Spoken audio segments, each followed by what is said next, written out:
games fans, this is Andy C from Piece of 8-Bit. Welcome to this week's video. Now, gaming has always been built on rivalries. We had PlayStation versus Xbox, we still have that to a greater or lesser extent.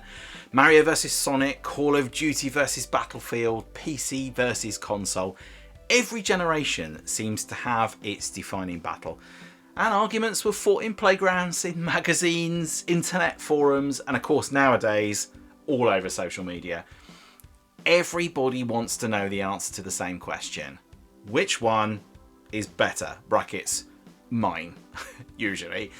For many gamers, some of these rivalries are easy. Nintendo fans will tell you that Mario always beats Sonic. PC gamers will tell you consoles are holding gaming back. PlayStation fans still haven't even forgiven the Xbox just simply for existing. I'm over that. I'm definitely over that. But honestly, most of us have probably picked a side at some point. I definitely have picked a side at some point. But there's one rivalry that doesn't really get talked about nearly as much anymore. This is a rivalry that was particularly important here in the UK and across Europe.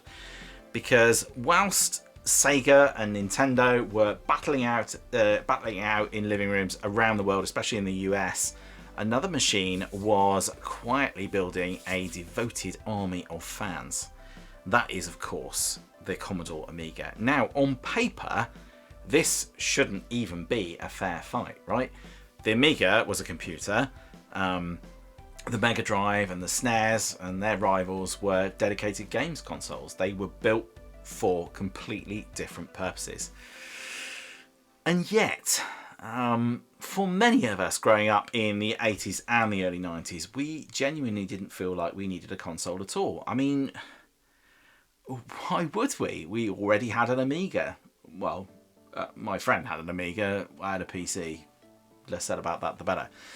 Especially an early 90s PC, I might add. But, you know, people had an Amiga. It could play games. It could create music. It could draw artwork. It could help with your homework. And if you were anything like me, it probably sparked a lifelong interest in technology as well. But nostalgia only really gets us so far. So today, what I want to do is put the Amiga head to head with the consoles of its era. Now, this is a risky move, I know, and I'm almost certainly going to get some hate for this. But I'm going to try and base it not purely on my own memories, and I'm not going to base it purely on Amiga fanboyism. But I'm going to base it on what I think the wider gaming community would generally agree on today, and what I've seen by hunting around and having a look and seeing what people say, and forums and all sorts of things like that. We'll have a look. So we're going to compare graphics, sound, game libraries, value for money, legacy, and I think that's probably about it actually. Each round we'll say that's a win, lose or a tie, and I'm going to try and base it on what I think the industry would say, and then after each category I'll tell you whether I agree with that verdict or not. So, was the Amiga actually better than consoles? Am I mad for doing a feature where I even ask that question? Is this channel suicide? Or, yeah, are we all looking back through rose-tinted glasses, whichever side of the fence you happen to sit on? Yeah. Let's cautiously dive straight into round one, which is graphics. I will see you in there.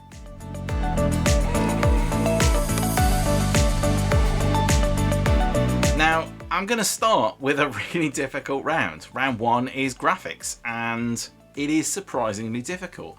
Now, when the Amiga launched in the mid-80s, it was just light years ahead of most home systems that we'd seen up to this point.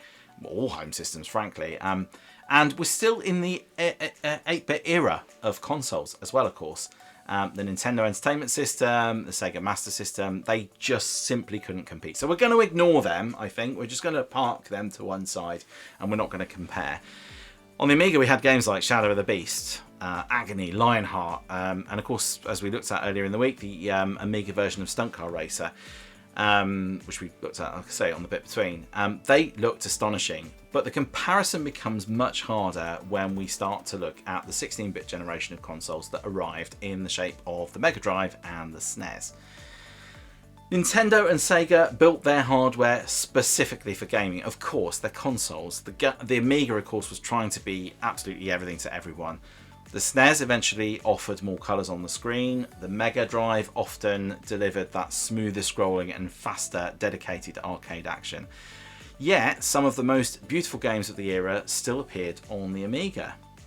So what's the verdict? Well, like I say, against 8-bit consoles, right, the Amiga wins comfortably, hands down. Against the 16-bit giants, well, that is a much closer run thing. Overall, assuming we're comparing against the 16-bit consoles, then I think the fairest and seemingly accepted opinion here is that this result is a tie. Not a great start, tie. What a cop-out. My opinion, I mean, I think I would agree. A tie seems fair here. Consoles always offered a different experience. Even between Nintendo and Sega, what you wanted to play was ultimately different. Each system was essentially playing to its strengths. And what it was known for back then, well, that's what it did really, really well. You know, if you wanted the fast pace of Sonic, then Sega was fantastic at it. If you wanted the style of game that was more in line with the Super Mario games and the Nintendo style of games that you were playing, whether, you know, if it was Mario Kart and things like that, then obviously the SNES played to its strength. So it really did depend on what you wanted to play. But from a graphics point of view, I would agree that probably a fair answer here is that it is a tie. Let's have a look at the next one, where I think it's a bit of an easier one to determine. I'll see you there.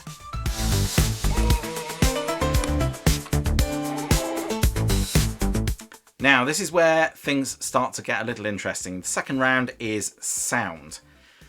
Now, I think this is an easy win. I think the industry would agree this is an easy win, but let's explore it. The Amiga had this chip called the Paula sound chip, and it basically allowed developers to play real sampled audio.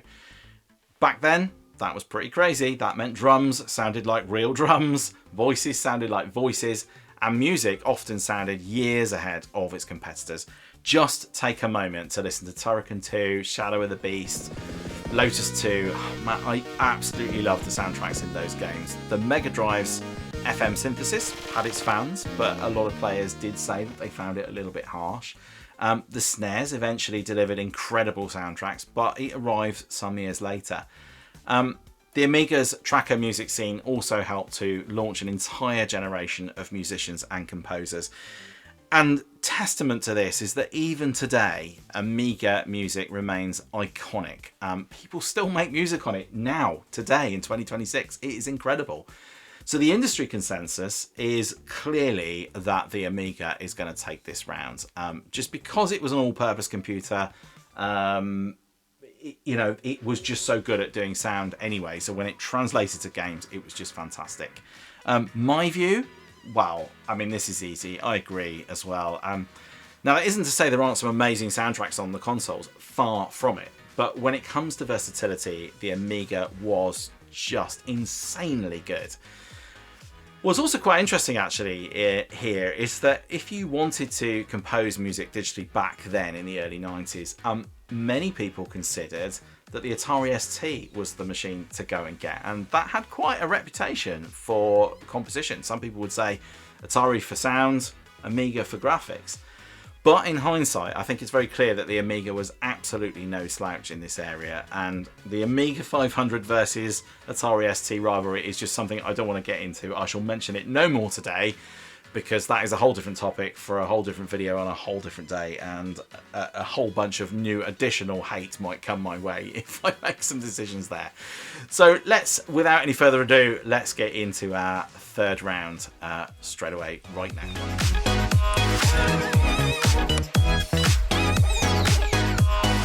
Now look, I am an Amiga fan, that is for sure. You should know that by now. And this is the round where Amiga fans might really start throwing things at the screen. Please don't do that. This round is Game Library. Now, the Amiga has an incredible library. What have we got in there? We've seen a lot of these already, right? Lemmings, Cannon Fodder, Speedball 2, Another World.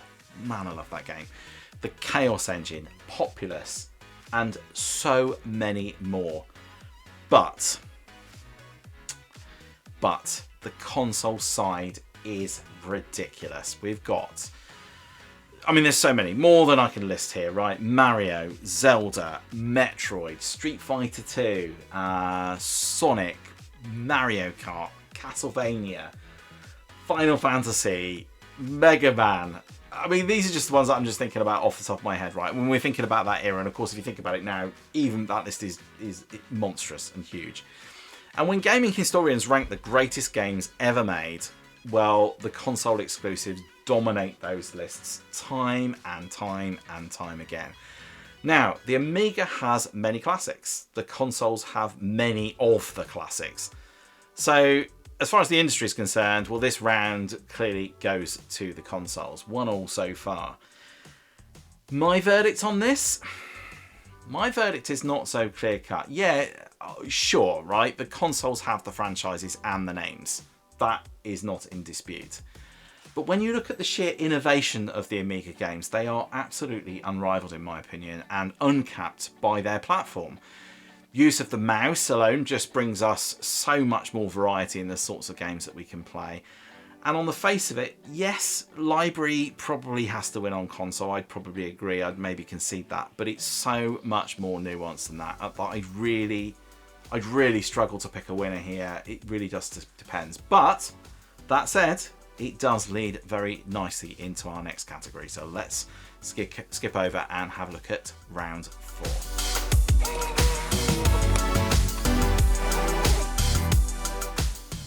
So round 4 then, variety of experiences.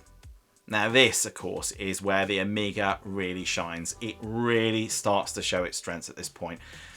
Based off the back of what I was just saying at the end of that previous section there, consoles were brilliant at arcade gaming. Fantastic, phenomenal, it's what people wanted them for. But the Amiga offered something quite different. We could play management games, we could play strategy games, flight simulators, economic simulations, if that's your bag, point-and-click adventures, just lots and lots of creative software, as well as, of course, all of the productivity software as well that went around it. But in terms of the games, many of these genres just simply worked better with a keyboard and mouse. Would Populous have been as good without a mouse and with a controller? What about Frontier? What about Civilization? What about Championship Manager? Probably not. Almost certainly not, in fact. And of course, Lemmings, as I've already spoken about before, was definitely the best version on the Amiga. It was brilliant, even better than the PC version, actually, if you ask me. The Amiga just wasn't offering games. It wasn't just offering more games. It was offering more types of games. So I think for me, well, I think for the industry, Amiga wins hands down, which takes it to 2-1 for the Amiga versus console. And of course, as you probably gathered, because I've already just said it, my view, totally agree. And to add to that point, there were many games that appeared on the Amiga as well as other platforms. In many, if not most cases, I typically preferred the Amiga version over the console version. Case in point, to name a few, Lemmings, SimCity, all just better on the Amiga than their console equivalents. So yeah, that's an easy win for me and an easy win for the industry. I think when it comes to variety, I think the Amiga was just unmatched. Okay, let's have a look at our last round, round number 5. I'll see you in there.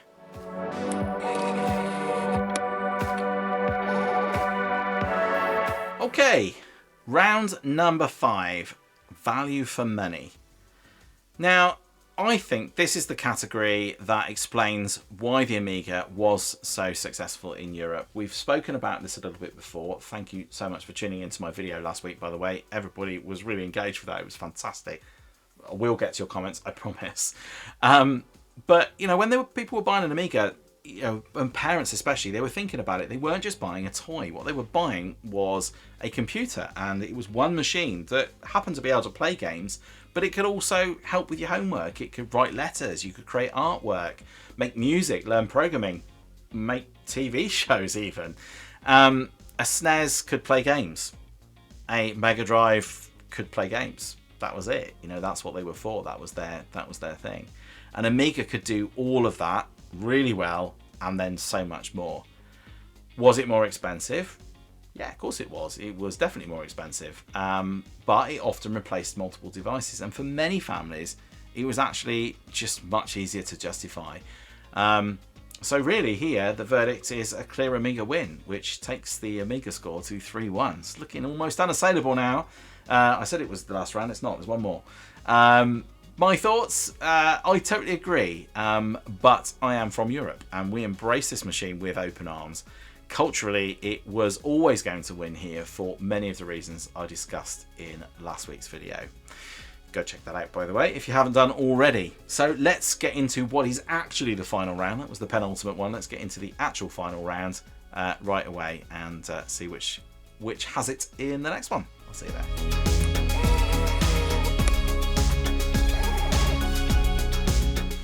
Okay, so the actual final round, longevity and legacy. And yeah, this is where I think the story probably turns, and it's a little bit of a shame, really. The Amiga was revolutionary for its time, but consoles continued to evolve. They continued evolving. Nintendo survived, Sega survived, albeit as a console maker until the early 2000s, but their legacy continues abound. They still exist. And Sony, not even a console player until 1994, changed an entire industry almost overnight. Unfortunately, also in 1994, it was the year that Commodore collapsed. The ideas lived on, but the platform sadly didn't. And when people think about gaming today, the DNA of Nintendo, Sega, PlayStation, Xbox, even Atari is absolutely everywhere. Now, the Amiga's influence is real, but it is a lot less visible now. For long-term success and industry impact, consoles just take the point. Amiga is loved and adored by its fans, but its longevity and its legacy is definitely diminished by those that didn't experience it back then. And so it is starting to be more and more forgotten, which is a real shame. Which takes our final score to 3-2. There's more on that in a moment. So my verdict on this particular topic is that with a heavy heart, I think I'd probably have to agree. The Amiga will always be loved by those who loved it, me included. Its impact on our lives, the games we played, and the culture it created, especially here in the UK and Europe, will live on as long as we do. But the consoles will always be remembered. They'll be loved and returned to by just more out there. And that's just, unfortunately, how it is. And that is Commodore's fault more than just a little, because of how they were managed back in the mid-90s and ultimately self-destructed back over 30 years ago. So, yeah. Let's get my final thoughts now, and let's have a think about which we thought was better. Yeah, we'll wrap it up there for the day.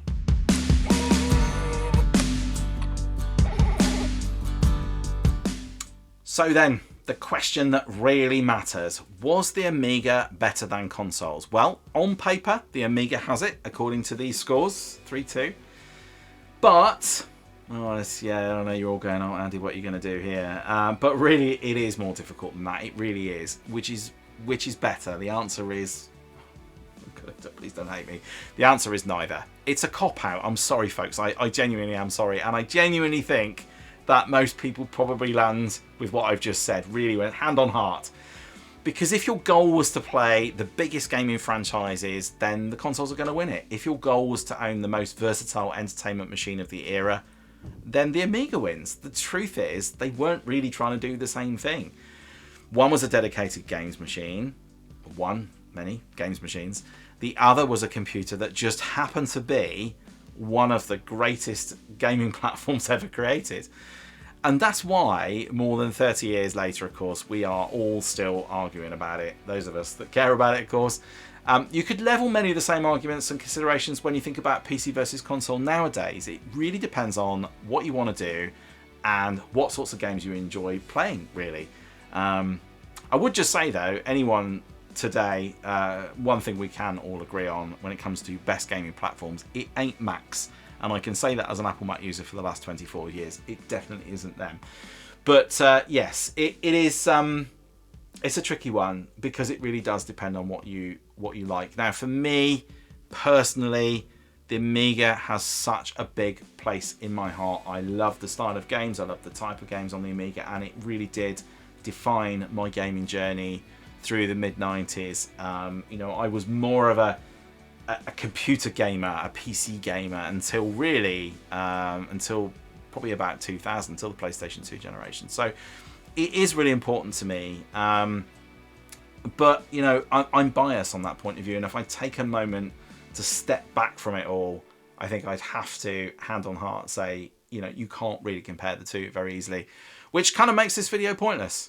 I'm sorry about that. You know, like, you've got all the way to the end only for me to go, I'm not going to tell you which is best. You tell yourself which is best. What do you enjoy playing? You know, what were your memories back then? I'd love to hear your thoughts, by the way. Please drop a link, drop some comments below in the comment section. Let me know your thoughts and what you prefer playing and why. You know, did you prefer consoles? Did you prefer Amiga? But hand on heart, ask yourself this question: which is better?